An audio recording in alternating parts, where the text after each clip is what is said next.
La voix humaine me semble si belle, prise à sa source et intérieurement, que les 10 heures de profession, presque toujours, les comédiens, me sont insupportables. Hep, monsieur Lucchini, votre voix m'intéresse. La voix humaine me semble si belle. Votre voix m'intéresse et je vais vous dire pourquoi. Voici un extrait de l'émission On n'est pas couché du 28 mars 2015. On peut y entendre un homme impliqué de la tête aux pieds dans ce qu'il dit. On verra qu'il nous y donne une leçon de mise en bouche du français, une vivante leçon de diction qui intéresse chacun de nous. On y entend aussi l'expression d'une passion, pulsion, qui m'évoque une quête et une colère, à la fois l'interminable colère du voleur de feu. On voit ça tout de suite. Débaucher une intention, quand on est acteur, la dignité d'un acteur, c'est de savoir qu'il va débaucher. Chaque voix nous raconte une histoire. Alors, qu'est-ce que nous dit la voix de Fabrice Lucchini ?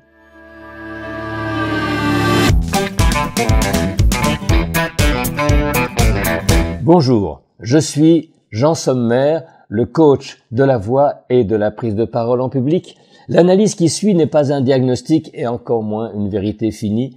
C'est mon ressenti du moment, à prendre pour ce qu'il est, la saisie d'une impression, mon impression. Pour écouter la voix de Fabrice Lucchini, je propose 4 critères. 1. Le timbre. 2. L'élocution. 3. La portée. 4. Le caractère. Débaucher une intention, quand on est acteur, la dignité d'un acteur, c'est de savoir qu'il va débaucher. Techniquement, c'est une voix dite de baryton léger avec un timbre moyen en termes de profondeur, de gravité ou de grain. Une voix qui pourrait paraître banale si Fabrice Lucchini ne lui insufflait son énergie de vie, sa transcendance même et son amour des textes, avec une qualité d'élocution très spécifique dont nous parlerons plus loin. Quand on est acteur, il nous apporte la preuve que ce n'est pas la voix seule qui importe. C'est l'âme qui la soutient, c'est l'engagement. Mais essayez, avec Jouvet comme père spirituel, à arriver à cette soumission à la puissance. Le timbre chez Fabrice Lucchini, c'est la pulsion intérieure qui travaille la matière sonore quand la voix s'emporte, se soulève et descend et remonte, redescend comme la houle d'une mer agitée qui fait tanguer la parole, qui nous la rend encore plus vivante, qui nous la rend charnue, sensible, sensuelle, qui nous la révèle. Quand il prétend interpréter, faire valoir, et là le mot est sublime, quand il débauche les intentions, le mot est sublime. L'élocution chez Fabrice Lucchini n'est pas une technique vocale, c'est un art de vivre, une manière d'articuler la vie. Ce qui pourrait n'être que maniérisme nous le rend touchant parce que sincère, s'empoignant à la matière des mots pour nous les rendre palpables, rugueux, inégaux et même visibles. Une élocution incarnée qui mord, qui malaxe, qui travaille la langue, qui joue de tous les appuis en bouche, des dents, des lèvres, de la mâchoire et de tout le visage mobilisé pour restituer le côté osseux, cartilagineux et même liquide du langage, et même en y mettant les mains. Notez combien les mains sont actives chez Fabrice Lucchini, qui nous rappelle qu'à l'origine, tout langage procède du corps. Le mot est sublime, quand il débauche les intentions. Là, on est avec l'éternité du génie français. Pour donner de la force à sa parole, il s'appuie sur des consonnes énoncées à pleine bouche et à pleines dents, avec force. Écoutez. Prise à sa source et intérieurement. De même qu'il redonne des couleurs au français basique en le nourrissant de voyelles ouvertes et pleines comme des voiles gonflées. Quand il débauche, voyez l'exemple. Quand il débauche les intentions. Là, on est avec l'éternité du génie français. Débaucher une intention. On retrouve cette qualité de l'énoncé dans chaque phrase, chaque mot, chaque syllabe, comme pour mettre en valeur chaque saveur de la langue. La voix humaine me semble si belle, prise à sa source et intérieurement. Chaque molécule à la manière d'un cuisinier amoureux qui nous explique ce qu'il y a dans notre assiette.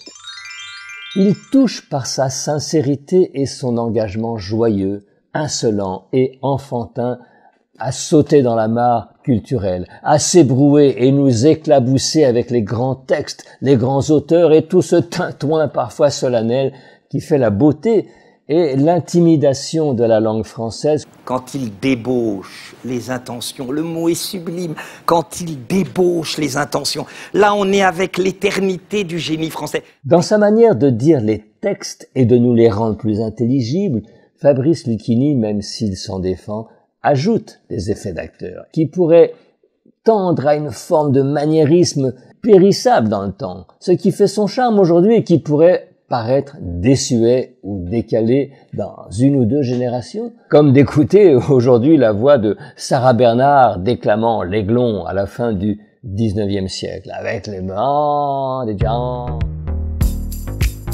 Voilà la voix d'un homme hypersensible, la voix d'un artiste, partageux, passionné, gourmand des mots, on l'a vu, comme un enfant barbouillé de confiture, heureux de notre étonnement. Je m'en fous, je suis un rebelle. À la fois un enfant malicieux et un vieillard hargneux qui veille sur le trésor des mots comme Harpagon sur son or. Et qui sont contents, ils sont heureux d'être une PME ambulante, qui aiment cette époque où... Un Harpagon qui possède et qui est possédé aussi.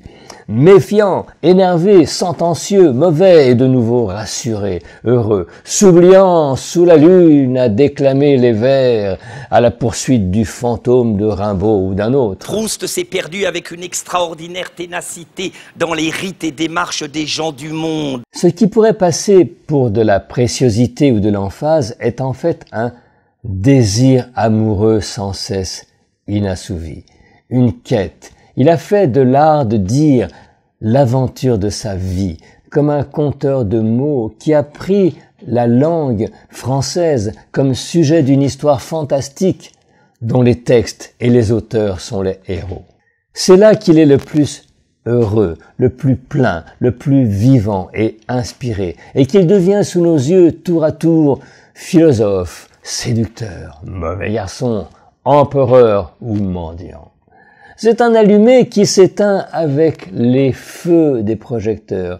Un solitaire, je pense aussi, car même au milieu de ces envolées, je perçois le contrôle et la mélancolie. Quelque chose qui ne se laisse pas aller, une inquiétude teintée de peur ou de désarroi qui passe dans le regard. Est-ce de la colère ou une violence réprimée? Le même homme a été traversé par la plus grande composante de génie littéraire. Ainsi, il nous décomplexe de notre propre langue. Il nous la restitue. Il nous fait du bien. Il est excessif et touchant. Alors, merci, Monsieur Lucchini. Quant à moi, je vous remercie de votre écoute. C'était le portrait de voix de Fabrice Lucchini par Jean Sommer. Si vous avez aimé ce portrait, retrouvez-moi sur cette même chaîne pour d'autres portraits. Vous pouvez aussi me suivre dans une de mes formations en ligne ou en savoir plus en vous rendant sur mon site. Encore merci et n'oubliez pas de cliquer, liker et penser à partager. Bye bye.